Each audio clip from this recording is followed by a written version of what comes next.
बिस्मिल्लाहिर्रहमानिर्रहीम। अस्सलाम वालेकुम बच्चों, आज हम लोगों ने जो क्वेश्चन पढ़ना है वो इलेक्ट्रिक पोटेंशियल डिफरेंस के बारे में है। इसके दो पार्ट हैं कि what is electric potential difference and electric potential. ये टॉपिक हमारी बुक में जस्ट लाइक लॉन्ग क्वेश्चन लिखा हुआ है, लेकिन बोर्ड में इसके लॉन्ग क्वेश्चन आने के चांसेस नहीं होते। इसमें आपके एमसीक्यूज़ बन सकते हैं और कुछ शॉर्ट क्वेश्चन इसमें बन सकते हैं। मेनली शॉर्ट क्वेश्चन ये बनता है कि इलेक्ट्रिक पोटेंशियल डिफरेंस में या इलेक्ट्रिक पोटेंशियल में क्या फ़र्क है, या इनकी यूनिट हम पढ़ेंगे वोल्ट, उसकी डेफिनेशन वगैरह आपसे शॉर्ट क्वेश्चन में पूछ सकता है। लेकिन ये वाला जो टॉपिक है ये इस फिजिक्स के लिए काफ़ी इंपॉर्टेंट है। मीन हम जिस चैप्टर में भी पढ़ेंगे तो हम बार बार वोल्टेज, पोटेंशियल डिफरेंस और इलेक्ट्रिक पोटेंशियल वर्ड्स यूज़ करते रहेंगे। तो उस पर्पस से अगर देखा जाए तो ये काफ़ी ज़्यादा इंपॉर्टेंट हो जाता है सेकेंड ईयर की फ़िज़िक्स की अंडरस्टैंडिंग के लिए। तो इसलिए आप लोगों ने कोशिश करनी है कि जो आइडियाज़ इसमें गिवन है उन आइडियाज़ को हम थोड़ा बेहतर तरीके से अंडरस्टैंड करें। आखिरी बात यह है कि हम लोगों जो पढ़ेंगे इसको भी, जो मैं आपको पढ़ा रहा हूँ, तो मैं बुक की सीक्वेंस के अकॉर्डिंग पढ़ाऊँगा, क्योंकि ज़ाहिर है कि अगर सपोज कर लेते हैं बोर्ड में लॉन्ग क्वेश्चन के लिए इंपॉर्टेंट नहीं है, वो बोर्ड में दे देता है लॉन्ग क्वेश्चन, तो फिर हमें बुक की जो सीक्वेंस है उसके अकॉर्डिंग चीज़ों को लिखना होता है। तो अभी हम जो स्टार्ट करेंगे इसके फर्स्ट पैराग्राफ से स्टार्ट करते हैं ताकि आपको सीक्वेंस का आइडिया रहे। देखिए बच्चे, इलेक्ट्रिक पोटेंशियल डिफरेंस पढ़ने से पहले हम थोड़ा सा फर्स्ट ईयर के चैप्टर 4 की बात कर लेते हैं। तो मैं कुछ इस तरह इस लेक्चर को लेकर चलूँगा कि मैं ग्रेविटेशन फील्ड को इलेक्ट्रिक फील्ड के साथ लिंक करूँगा, ताकि आपको ये चीज़ समझ आ जाए कि जो बातें आप लोगों ने फर्स्ट ईयर में चैप्टर 4 में की हुई हैं वही बातें हम इस चैप्टर में भी कर रहे हैं। इस तरह आपको कन्फ्यूजन ख़त्म हो जाएगी। तो देखते हैं ज़रा चैप्टर नंबर 4 की एक दो बातें करते हैं।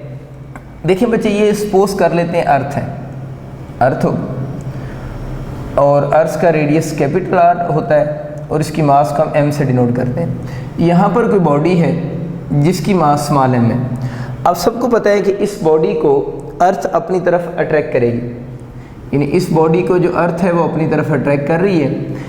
जो स्मॉल जी होता है ना, स्मॉल जी को हम क्या कहते हैं, एक्सेलरेशन ड्यू टू ग्रेविटी भी कहते हैं, और इसका जो अदर नेम होता है इसको ग्रेविटेशनल फील्ड इंटेंसिटी भी कहते हैं। दो लफ्ज़ मैंने बोले, एक तो एक्सेलरेशन ड्यू टू ग्रेविटी बहुत कॉमन है, इसी का दूसरा नाम ग्रेविटेशनल फील्ड इंटेंसिटी भी है। और आप सबको पता है कि इसकी डायरेक्शन हमेशा डाउनवर्ड होती है, यानी इसकी डायरेक्शन ऑलवेज किधर होगी, डाउनवर्ड डायरेक्शन है।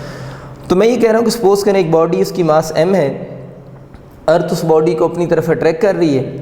अब जब अर्थ उस बॉडी को अपनी तरफ अट्रैक्ट कर रही है तो मुझे आप सिर्फ ये बताएं कि इस अट्रैक्शन की वजह से ये बॉडी जो है वो काइनेटिक एनर्जी गेन करेगा या लॉस करेगा। बिल्कुल, अट्रैक्शन अगर हो रही है तो जैसे जैसे बॉडी नीचे आता जाएगा इस बॉडी की काइनेटिक एनर्जी क्या करेगी, इंक्रीज़ करेगी, या स्पीड इंक्रीज़ हो रही है जिसकी वजह से काइनेटिक एनर्जी इंक्रीज़ होगी। तो इसका मतलब ये हुआ कि जब ये बॉडी नीचे आ रहा है तो अट्रैक्शन की वजह से इस बॉडी की बच्चों काइनेटिक एनर्जी क्या हो रही है, इंक्रीज़ हो रही है। तो यहाँ से आप लोगों ने ये कंसेप्ट याद रखना है कि अगर बॉडीज़ के दरमियान में अट्रैक्शन हो तो अट्रैक्शन की वजह से जो बॉडी मूव कर रहा होता है वो हमेशा काइनेटिक एनर्जी गेन करेगा। इसी बॉडी को अब बच्चों अगर आप अपवर्ड लेकर जाना चाहें तो मैं कह सकता हूँ जब ये डाउनवर्ड आ रहा है तो इसकी काइनेटिक एनर्जी इंक्रीज़ हो रही है। अब अगर हम इस बॉडी को अपवर्ड लेकर जाना चाह रहे हैं, यानी अगेंस्ट द ग्रेविटेशन फील्ड कह लें या against the gravitation field intensity कह लें, एक ही बात है, क्योंकि उसकी डायरेक्शन तो हमेशा डाउनवर्ड होती है जी की। अगर इस बॉडी को आप अपवर्ड लेकर जाना चाह रहे हैं, यानी अगेंस्ट द फील्ड लेकर जाना चाह रहे हैं, ठीक होगी बात। अगर इसको अगेंस्ट द फील्ड लेकर जाना चाहेंगे तो मुझे ये बताएं कि इसको अगेंस्ट द फील्ड क्या ये खुद चला जाएगा, खुद तो नहीं जाएगा।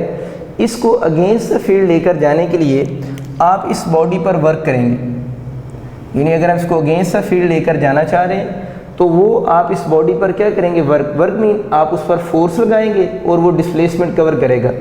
And according to work energy principle, जितना आप इस बॉडी पर वर्क करेंगे that work done store in the form of change in gravitational potential energy, वो वर्क डन जो होगा उसके अंदर ग्रेविटेशनल पोटेंशियल एनर्जी की चेंज की फॉर्म में क्या हो जाएगा, स्टोर हो जाएगा।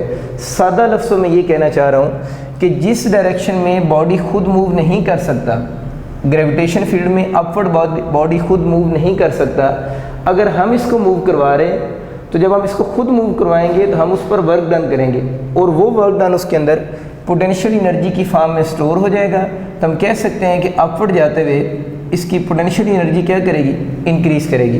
तो समरी सारी बात की ये हुई कि किसी भी फील्ड में अट्रैक्शन की वजह से बॉडी काइनेटिक एनर्जी गेन करते हैं, और अगर हम किसी बॉडी को खुद मूव करवाएं जिस डायरेक्शन में वो खुद मूव नहीं कर रहा, तो हम उस पर जो वर्क डन करेंगे वो वर्क डन उसके अंदर पोटेंशियल एनर्जी की फॉर्म में स्टोर हो जाएगा।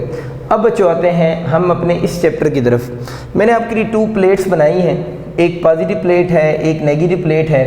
हमें पता है कि इन प्लेट्स के दरमियान में ये जो आपको डायरेक्शन शो हो रही है ये इलेक्ट्रिक फील्ड की डायरेक्शन है, और हम लोगों ने बहुत डिटेल से पढ़ा हुआ है कि electric field lines positive charge से ओरिजिनेट होती हैं, नेगेटिव चार्ज पर आकर टर्मिनेट होंगी।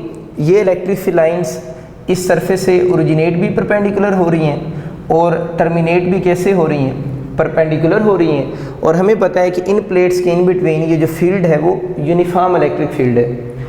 अब बच्चों जो रोल मास का है ग्रेविटेशन फील्ड में, यानी जो रोल मास का ग्रेविटेशन फील्ड में है, इलेक्ट्रिक फील्ड में वही रोल जो है वो चार्ज का है।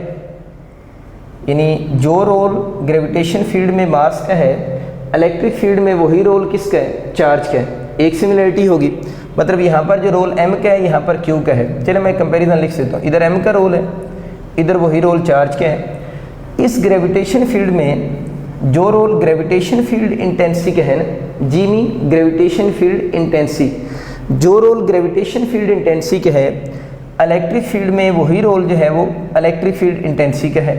बहुत आसान हो जाएगा आपके लिए इस तरह कंपैरिजन करना। अब इसका मतलब ये हुआ कि ये जो E है ये किसको शो कर रहा है, इलेक्ट्रिक फील्ड इंटेंसिटी को शो कर रहा है। और अगर हम इलेक्ट्रिक फील्ड में स्टडी करना चाह रहे हैं तो इलेक्ट्रिक फील्ड में अब आपको क्या यूज़ करना पड़ेगा, चार्ज यूज़ करना पड़ेगा।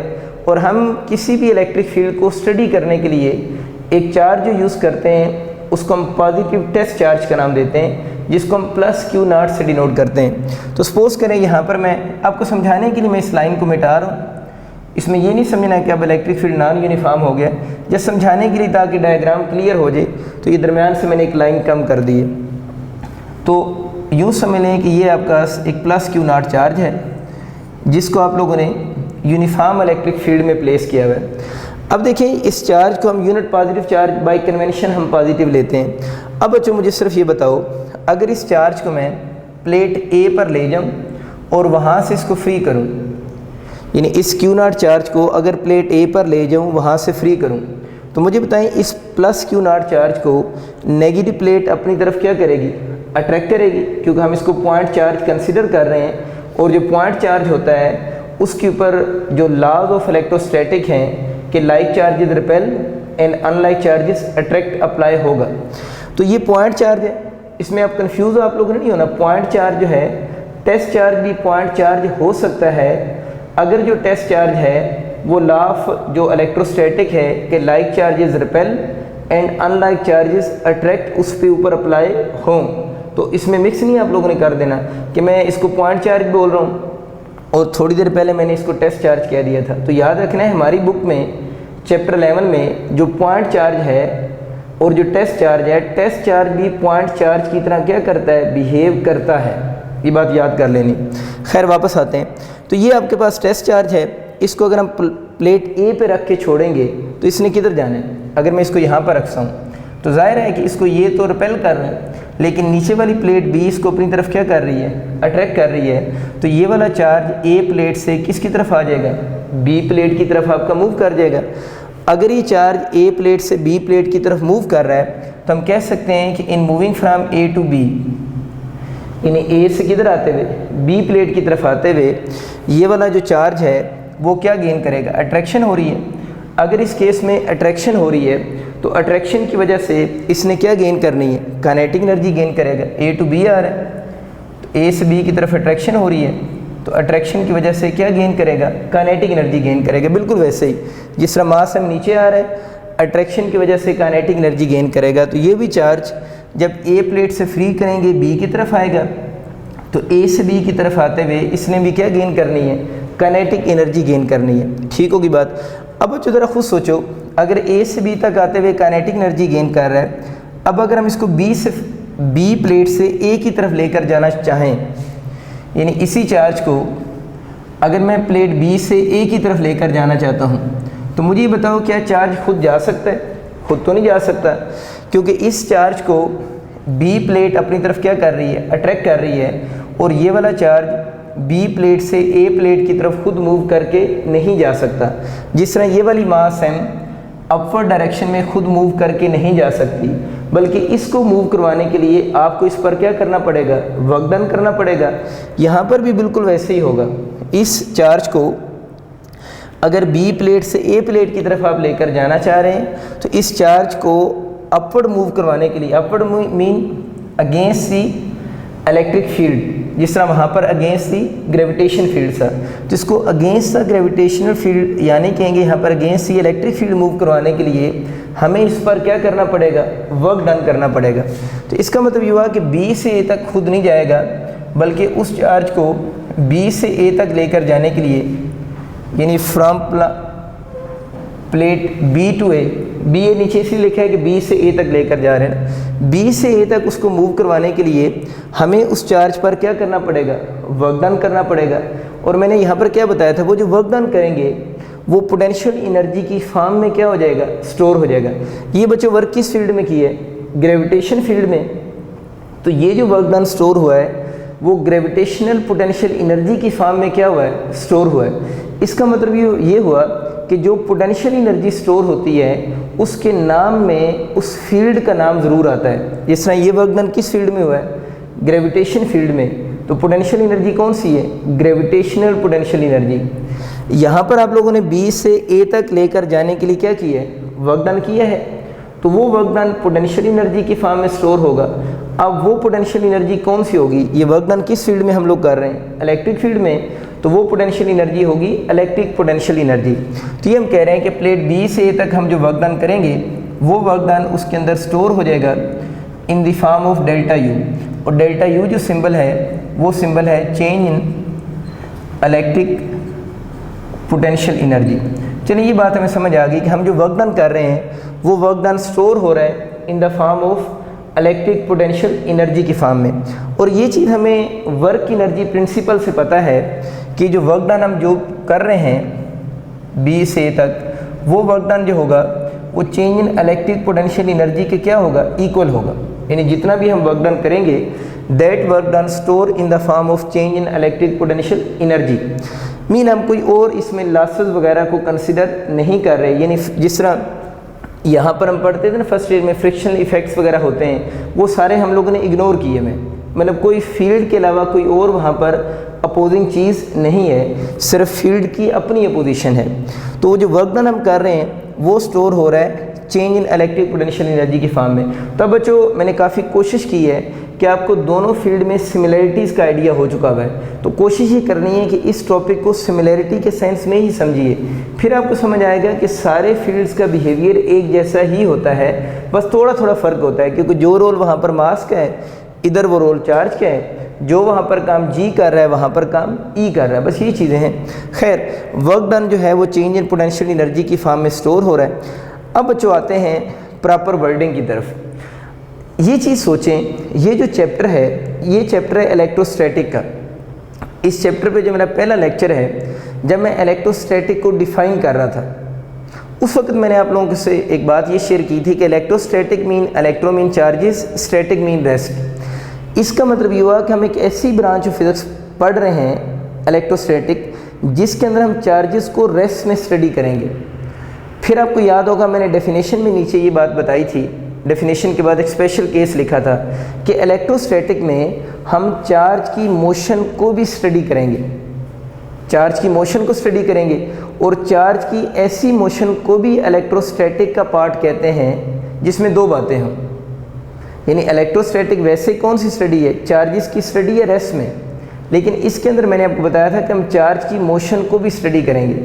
कौन सी चार्ज की ऐसी मोशन होगी जो इलेक्ट्रोस्टैटिक में स्टडी की जाएगी, वो मैंने आपसे कहा था कि जब हम पोटेंशियल डिफरेंस का टॉपिक पढ़ेंगे उसके अंदर हम डिस्कस करेंगे। तो आज हम उस पर बात करेंगे जो उस वक्त की बात पेंडिंग चली आ रही थी। आपको बातें याद आ गई, अब आगे चलते हैं। देखिए बच्चे, इलेक्ट्रोस्टैटिक में हम चार्ज की ऐसी मोशन को डिस्कस करते हैं जिसके अंदर 2 फीचर्स हों। मैं इस बात को लिख भी देता हूँ ताकि आपको याद हो जाए कि जो इलेक्ट्रोस्टैटिक है इसके अंदर हम मोशन ऑफ चार्ज को डिस्कस कर सकते हैं। यानी कौन सी मोशन ऑफ चार्ज डिस्कस होगी? फिर जिस मोशन ऑफ चार्ज के अंदर 2 फीचर्स हों। पहला फीचर ये हो कि वो स्लो मोशन ऑफ चार्ज हो, और दूसरा इसका फीचर ये होना चाहिए कि अगर एक्सेलरेशन किसकी इक्वल हो, 0 हो। तो अगर ये दोनों फीचर एग्जिस्ट करते हैं, उस ब्रांच को, उस चार्ज की मोशन को भी हम इलेक्ट्रोस्टैटिक में ही स्टडी करेंगे। तो इलेक्ट्रोस्टैटिक में कौन से चार्ज की मोशन फिर आएगी? अगर चार्ज कैसे मूव करे, स्लो, और प्लस उसका एक्सेलरेशन क्या हो, 0 हो, तो उस ब्रांच को भी हम, उस चार्ज की मोशन को भी हम इलेक्ट्रोस्टैटिक में ही स्टडी करते हैं। अब बच्चों वापस आते हैं अपनी डायग्राम की तरफ। देखिए, इस चार्ज को आप लोगों ने जो मूव करवाना है, तो ये चैप्टर इलेक्ट्रोस्टैटिक का है। अगर इसको मूव करवाना है तो इसकी मोशन के ऊपर वो 2 बातें अप्लाई होंगी, तभी तो ये पोटेंशियल डिफरेंस इलेक्ट्रोस्टैटिक का टॉपिक है ना। तो ये दोनों बातें इस पे अप्लाई होना चाहिए। इसका मतलब ये हुआ कि आप लोगों ने जब इस चार्ज को मूव करवाना है तो इन दोनों प्लेट्स के दरमियान में चार्ज को ऐसे मूव करवाना है कि इसका एक्सेलरेशन क्या रहे, 0 रहे, और चार्ज मूव भी क्या करे, स्लो मूव करे। अब बच्चों मुझे ये बताओ कि जब ये बॉडी है, जिस तरह ये मास m है, ये डाउनवर्ड आ रही है। डाउनवर्ड क्यों आ रही है? इस पर फोर्स लग रही है। इस पर कितनी फोर्स लग रही है? इस पर जो फोर्स लग रही है असल में वो फोर्स इसके वेट की इक्वल है। किसकी इक्वल है? वेट की इक्वल है। और अगर मैं उस वेट को यहाँ पर लिखूँ, इस जगह पर चलो लिख सकता हूँ, W = mg होगा। यानी वेट एक फोर्स है, इस पर जो फोर्स लग रही है वो वेट की इक्वल है, और उस वेट की कौन सी डायरेक्शन होगी? जो एक्सेलरेशन ड्यू टू ग्रेविटी की होगी, और इसकी डायरेक्शन हमेशा किधर होगी? डाउनवर्ड होगी। तो आप लोगों ने बच्चे बिल्कुल इस तरह याद रखना है कि जिस तरह वहाँ पर फोर्स mg लग रही है, क्या लग रही है? mg लग रही है। तो इस चार्ज पर भी तो डाउनवर्ड डायरेक्शन में क्या लग रही होगी? फोर्स लग रही होगी, क्योंकि फोर्स हमेशा यूनिट पॉजिटिव चार्ज पर जो लगेगी वो हमें पता है in the direction of electric field intensity लगेगी। या अगर आपको नहीं समझ आ रही तो आसान लफ्ज़ ये है कि इस यूनिट पॉजिटिव चार्ज पर फोर्स जो है वो नीचे क्यों लग रही है, कि इसको नीचे क्या मिल रही है? अट्रैक्शन मिल रही है। लेकिन ये वर्ड अब आप याद कर लें कि यूनिट पॉजिटिव चार्ज पर जो फोर्स लगती है वो in the direction of electric field intensity लग रही होती है, और कौन लगा रहा होता है? वो फील्ड फोर्स लगा रहा होता है। जिस तरह बच्चों आप लोगों ने लिखा है W = mg, अगर मैं इसी फार्मूले को अब इलेक्ट्रोस्टैटिक में लिखना चाहूँ तो हम यहाँ पर W की बजाय फोर्स को F से डिनोट करते हैं। यानी इलेक्ट्रिक फोर्स की सिंबल हम F लिखते हैं। आप चाहें तो नीचे सबस्क्रिप्ट में E भी लिख सकते हैं, E मीन इलेक्ट्रिक। यहाँ पर जो रोल G का है, किसका रोल है? G का। तो इलेक्ट्रिक फील्ड में वो रोल किसका है? E का है। तो G की जगह पर मैंने क्या लिख दी है? E लिख दी है। यहाँ पर जो रोल मास का है, इधर वो रोल किसका है? Q0 का रोल है। हम यूनिट पॉजिटिव चार्ज पढ़ रहे हैं। इसका मतलब ये हुआ कि बिल्कुल एक जैसी ही सारी बातें हैं। तो इसका मतलब ये हुआ कि इस चार्ज पर डाउनवर्ड डायरेक्शन में जो इलेक्ट्रिक फोर्स लग रही है वो E × Q लग रही है। यानी ये जो चार्ज है इस पर डाउनवर्ड डायरेक्शन में फोर्स क्या लग रही है? E × Q लग रही है। हम ये बातें क्यों पढ़ रहे हैं? क्योंकि अब हमें समझ आ चुका है कि हम लोगों ने इस चार्ज को जब प्लेट B से A की तरफ लेकर जाना है उस वक्त हमें इस चार्ज पर क्या करना पड़ना है? वर्क डन करना पड़ना है। वर्क डन मीन हम फोर्स भी लगाएंगे, साथ में डिस्प्लेसमेंट भी कवर होगा। अब इलेक्ट्रोस्टैटिक का टॉपिक होने की वजह से मजबूरी ये है कि इसको मूव ऐसे करवाना है कि स्लो मूव करवाना है, और एक्सेलरेशन भी क्या रखना है? 0 रखना है। अब हम वो चीज़ असल में उस पर फोकस कर रहे हैं। तो आप इस तरह बात को सोचें।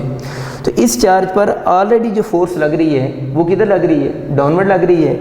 और कितनी फोर्स इस पर डाउनवर्ड लग रही है? E × Q लग रही है। अब बच्चों मैंने इस चार्ज को ऊपर लेकर जाना है, तो मुझे इस पर अपवर्ड डायरेक्शन में फोर्स अप्लाई नहीं करनी पड़ेगी। ये तो इलेक्ट्रिक फोर्स है जो फील्ड की वजह से लग रही है। तो अब मुझे अगर इसको B प्लेट से A प्लेट तक अगेंस्ट ही इलेक्ट्रिक फील्ड लेकर जाना है तो मुझे इस पर क्या लगानी पड़ेगी? फोर्स लगानी पड़ेगी। अब मुझे जो फोर्स लगानी पड़नी है वो मैंने फोर्स किस तरह लगानी है? ये 2 चीज़ें मैंने माइंड में रखनी है कि एक तो स्लो मूव करवाना है और उसको दूसरा एक्सेलरेशन क्या रखना है? 0 रखना है। तो अब ज़रा खुद सोचो, इसका एक्सेलरेशन कैसे ज़ीरो हो सकता है। अब इसका एक्सेलरेशन ज़ीरो करने के लिए हम लोगों ने इस पर जो फोर्स अप्लाई करनी है, हम इस पर जो फोर्स अप्लाई कर रहे हैं वो F है, डाउनवर्ड जो फोर्स लग रही है वो E इंटू क्यू है। अब एक्सेलरेशन ज़ीरो के लिए ये ज़रूरी है कि these two forces are equal in magnitude and opposite in direction. ये बात होगी ना, यानी इस पर ज़ीरो एक्सेलरेशन इसका कब होगा, जब इस पर जो दोनों फोर्सेस लग रही हैं they are equal in magnitude हो जाए एंड अपोजिट इन क्या हो जाए, डायरेक्शन हो जाए, तो उस वक्त इसका एक्सेलरेशन क्या हो जाएगा, ज़ीरो हो जाएगा। एक्सेलरेशन ज़ीरो होने का मतलब ये है कि हमें इसको किस वेलोसिटी से मूव करवा रहे हैं, फिर कांस्टेंट वेलोसिटी से मूव करवा रहे हैं। इसका मतलब ये हुआ कि प्लेट बी से प्लेट ए तक अगर आपको चार्ज को लेकर जाना चाहते हैं तो आप लोगों ने किसको ज़ीरो करना है, एक्सेलरेशन को ज़ीरो करना है। एक्सेलरेशन ज़ीरो करने कैसे ज़ीरो होगा कि आप इस चार्ज को मूव करवाएंगे विद किस वेलोसिटी से, कांस्टेंट वेलोसिटी से। तो अगर आप इस चार्ज को बी प्लेट से ए प्लेट तक मूव करवाएं किस वेलोसिटी से, कांस्टेंट वेलोसिटी से, तो मुझे ये बताएं कि जब वेलोसिटी कांस्टेंट होगी तो उस वक्त एक्सेलरेशन क्या हो जाएगा, ज़ीरो हो जाएगा। एक्सेलरेशन अगर ज़ीरो हो रहा है तो इस बात का मतलब ये है कि उस चार्ज पर लगने वाली नेट फोर्स कितनी है, ज़ीरो है। आप इसको ना वेलोसिटी से समझिए, आपको अच्छी बात समझ आएगी। अगर आप इसको फोर्स से नीचे आएंगे तो आपको बात इतनी कुछ बच्चों को क्लियर नहीं होगी, इसलिए आप इस कंसेप्ट को वेलोसिटी से मैं अब समझाना शुरू कर रहा हूँ। अब वेलोसिटी से ही समझिएगा। अगेन रिपीट कर रहा हूँ कि ये सब कुछ हम क्यों कर रहे हैं। मतलब आप सोच रहे होंगे ना कि सर क्या मजबूरी है कि वेलोसिटी कांस्टेंट रखी हुई है, एक्सेलरेशन ज़ीरो कर रहे हैं, नेट फोर्स ज़ीरो कर रहे हैं, यानी इतना आप क्यों ख्वारी कर रहे हैं, जब हम लोगों ने लिख जो दिया है कि वर्क डन जो है वो डेल्टा यू के इक्वल है। तो बच्चों ये सारी ख्वारी करने का बेसिक पर्पज़ एक ही है कि हम कौन सा चैप्टर पढ़ रहे हैं, इलेक्ट्रोस्टैटिक पढ़ रहे हैं। और इलेक्ट्रोस्टैटिक में जब चार्ज की मोशन को स्टडी किया जाता है तो उसके ऊपर ये टू कंडीशंस हैं। तो अगर आप इसको इलेक्ट्रोस्टैटिक के अकॉर्डिंग पढ़ना चाह रहे हैं तो आपको ये टू कंडीशंस अप्लाई करना पड़ेंगी। ये इसका बेसिक कंसेप्ट भी है। अगर आपको ये दो कंडीशन अप्लाई करना पड़ेंगी तो उसके लिए फिर ये सारी बातें हम कर रहे हैं। अब आपको क्लियर हो गया होगा बात कि जो कर रहे हैं वो क्यों हो रहा है। आगे चलते हैं। v मैंने बोला कांस्टेंट से इसको मूव करवाएंगे। अब यहाँ से समझना शुरू करें। जब इसको v कांस्टेंट से अगेंस्ट द फील्ड मूव करवाएंगे तो इसका एक्सेलरेशन क्या हो जाएगा, ज़ीरो। अगर बॉडी का एक्सेलरेशन ज़ीरो हो जाए तो ये फार्मूला होता है ना F equal to M A, इसमें जो फोर्स लिखी होती है वो नेट फोर्स होती है। अगर इसमें a ज़ीरो पुट करें तो नेट फोर्स क्या हो जाएगी, ज़ीरो हो जाएगी। अब अगर नेट फोर्स ज़ीरो हो रही है तो इस पर तो आप लोगों के पास डाउनवर्ड फोर्स कितनी लग रही है, EQ लग रही है, जिससे हम इलेक्ट्रिक फोर्स भी बोल रहे हैं। ये इलेक्ट्रिक फोर्स है ना, FOC की सिंबल है, वो डाउनवर्ड लग रही है। और अपवर्ड ये हमारी अप्लाइड फोर्स है, ये अपवर्ड है। अब मुझे बताओ नेट फोर्स ज़ीरो कब होगी, जब ये दोनों फोर्सेस जो हैं, ये मैंने लिखा है कि नेट फोर्स कब ज़ीरो होगी, जब ये दोनों फोर्सेस इक्वल इन मैग्नीट्यूड हो जाएं एंड अपोजिट इन डायरेक्शन हो जाएं तो नेट फोर्स क्या हो जाएगी, ज़ीरो हो जाएगी। अब मैं तीन बातें आपको बता रहा हूँ, रिपीट कर रहा हूँ। ये जब चार्ज यूनिफॉर्म वेलोसिटी से मूव करेगा, MCQ आता है नेट फोर्स क्या होगी, वो ज़ीरो होगी।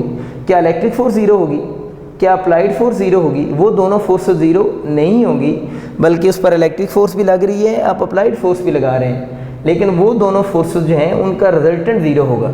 रिजल्टेंट ज़ीरो होने का मतलब है they are equal in magnitude होंगी एंड अपोजिट इन डायरेक्शन होंगी। तो ये वाला चार्ज विद यूनिफॉर्म वेलोसिटी फिर अपवर्ड क्या करेगा, मूव करेगा। अब बच्चों आपको याद होगा चैप्टर नंबर 2 फर्स्ट ईयर में मैंने आपको बात बताई थी, जब मैं इक्विलिब्रियम को डिफ़ाइन कर रहा था उस वक्त मैंने ये बोला था बॉडी उस वक्त इक्विलिब्रियम में होता है, कोई भी बॉडी उस वक्त इक्विलिब्रियम में होगा जब उस बॉडी का एक्सेलरेशन क्या हो जाए, ज़ीरो हो जाए। तो अब मुझे बताओ इस बॉडी का एक्सेलरेशन क्या हो चुका है, इस चार्ज का एक्सेलरेशन ज़ीरो हो चुका है। तो ये चार्ज भी किस में होगा, फिर एक्सेलरेशन ज़ीरो होना इक्विलिब्रियम, तो ये चार्ज भी किस में होगा, इक्विलिब्रियम में होगा। लेकिन ये चार्ज है और ये चैप्टर किसका है, इलेक्ट्रोस्टैटिक का है। इस वजह से इस चार्ज के इक्विलिब्रियम को हम एक स्पेशल नाम दे देते हैं which is called electrostatic equilibrium, यानी उस इक्विलिब्रियम को हम एक स्पेशल नाम दे देते हैं that is called electrostatic equilibrium. बस बात ख़त्म होगी। इसका मतलब ये हुआ जब आप लोगों ने ये वाला वर्क डन करना है तो कैसे वर्क डन करना है, आप लोगों ने इस चार्ज को बी प्लेट से किधर लेकर जाना है, ए प्लेट तक, और बी से जब ए तक लेकर जा रहे होंगे तो आप लोगों ने चार्ज को मूव करवाना है with uniform velocity. Acceleration zero हो जाएगा, नेट फोर्स भी ज़ीरो होगी, और these two forces than equal in magnitude होंगी एंड अपोजिट इन डायरेक्शन होंगी। इन सारी कंडीशंस के ऊपर जो आप वर्क डन करेंगे वो वर्क डन जो होगा वो इक्वल टू होगा change in electric potential energy के। अब पोटेंशियल डिफरेंस क्या चीज़ है, जो असल में आपका टॉपिक था ना, हम पढ़ना तो पोटेंशियल डिफरेंस को चाह रहे थे, ये पूरा लफ्ज़ लिख लेते हैं, इलेक्ट्रिक पोटेंशियल डिफरेंस। अब बच्चों हम इसकी डेफिनेशन को बहुत ईजिली अंडरस्टैंड कर सकते हैं। देखिए इलेक्ट्रिक पोटेंशियल डिफरेंस ये होता है कि आप लोगों ने उस चार्ज को जो मूव करवाया है, किस प्लेट से किस प्लेट तक मूव करवाया है, प्लेट बी से ए तक मूव करवाया है। आप लोगों ने उस चार्ज पर जितना वर्क डन किया है, उस वर्क डन को अगर हम चार्ज की मैग्नीट्यूड से क्या कर दें, डिवाइड कर दें, तो जो फिज़िकल क्वांटिटी बनेगी that physical quantity is named as electric potential difference. यानी आप लोगों ने जो वर्क डन किया है, कैसे किया वो बता दिया, उस वर्क डन को चार्ज की मैग्नीट्यूड से डिवाइड करना है, और जो फिज़िकल क्वांटिटी बनेगी उस फिज़िकल क्वांटिटी को हम किसका नाम दे रहे हैं, इलेक्ट्रिक पोटेंशियल डिफरेंस का नाम दे रहे हैं। अब हम देखते हैं इसको हम डिफ़ाइन कैसे करेंगे। हम इसी को देख के इसकी डेफिनेशन लिख सकते हैं। ये डेफिनेशन क्या बनेगी, वर्क डन हम कर रहे हैं इन मूविंग यूनिट पॉजिटिव चार्ज, यानी जो वर्क डन हो रहा है WAB वर्क डन है इन मूविंग यूनिट पॉजिटिव चार्ज। चलो मैं साथ साथ लिख देता हूँ, इसको डिफाइन हम यूँ करेंगे, work done in moving unit positive charge. ये बात होगी कि work done in moving unit positive charge कहाँ से कहाँ तक कर रहे हैं, फ्रॉम प्लेट बी से कहाँ तक, ए तक। तो प्लेट बी और प्लेट ए लिखने के बजाय हम ये लिख देंगे from one point to another point. तो work done in moving unit positive charge from one point to another point. मतलब हम लोगों ने जनरल डेफिनेशन लिख रहे हैं ना, तो प्लेट का जिक्र नहीं किया। फिर ज़रूरी तो नहीं प्लेट बी से प्लेट ए तक ही जाएँ, ये भी तो हो सकता है ना कि आप इस पॉइंट से इस पॉइंट पर ही चले जाएँ। इसको एक्स बोल देता हूँ, इसको वाई, तो ये भी तो पोटेंशियल डिफरेंस होगा ना। इसलिए जब जनरल डेफिनेशन लिखी जाती है तो उसमें ए बी के नाम लिखने की ज़रूरत नहीं होती। तो क्या बन गया, work done in moving unit positive charge from one point to another point.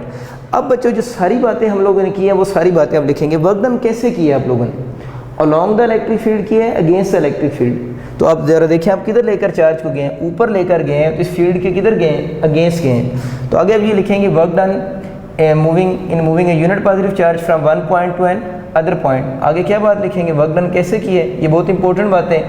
और ये जो भी बात लिख रहा हूँ अगेंस्ट इलेक्ट्रिक फील्ड वाली बात, ये आपकी बुक में मिस प्रिंटिंग है, ये नहीं लिखी हुई, ये बहुत ज़रूरी बात है लिखना। अगेंस्ट इलेक्ट्रिक फील्ड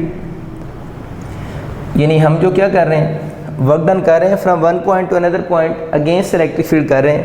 और कैसे कर रहे हैं, by keeping charge in electrostatic equilibrium, by keeping charge in electrostatic equilibrium. यानी हम लोगों ने जो वर्क डन किया है वो चार्ज को इलेक्ट्रोस्टैटिक इक्विलिब्रियम में किया है। तो बच्चों ये जो मैंने आपके तकरीबन 10 मिनट आपको समझाने में लगाए हैं वो सिर्फ सारा इस वर्ड की एक्सप्लेनेशन थी कि चार्ज इलेक्ट्रोस्टैटिक इक्विलिब्रियम में कैसे आएगा। एक कंसेप्ट आप लोगों को मैंने समझाया है, और दूसरा ये समझाया कि इसको इलेक्ट्रोस्टैटिक इक्विलिब्रियम में क्यों रखा है, दूसरा कंसेप्ट ये समझाया। इस टॉपिक की बातें ही बस ये हैं। ठीक होगी बात, आपको समझ आ गया कि work done in moving a charge from one point to another point against the electric field, वो जितना वर्क डन करेंगे और चार्ज को कैसे मूव करवाना है, against the electric field by keeping charge in electrostatic equilibrium, उसी चीज़ को हम पोटेंशियल डिफरेंस कहते हैं। कुछ लोग इसको रॉन्ग डिफाइन यूँ कर देते हैं कि work done per unit charge is called electric potential difference. तो ये तो इनकम्प्लीट चीज़ है ना। हमारी जो सारी डिस्कशन है, ये जो सब कुछ हम लोगों ने पढ़ा है, वो बेसिकली इसको प्रॉपर डिफाइन करने के लिए ही पढ़ा था। तो आप लोगों ने वो सारी बच्चों बातें माइंड में रखनी है। ये सिंपल नहीं लिखना कि work done per unit charge. हम ये कर सकते हैं, जब मैंने रखे work done in moving a unit positive charge, इसकी जगह पर आप ये लिख सकते हैं कि work done per unit positive test charge कह दें या पॉजिटिव चार्ज कह दें। आगे डेफिनेशन उसी तरह लिखते हैं from one point to another point. तो उसको आप थोड़ा सा मॉडिफाई कर सकते हैं शुरू को कि work done in moving unit positive charge को अब यूँ भी कह सकते हैं work done per unit charge from one point to another point against the electric field by keeping charge in electrostatic equilibrium. तो हम इसको इस तरह भी डिफाइन कर सकते हैं।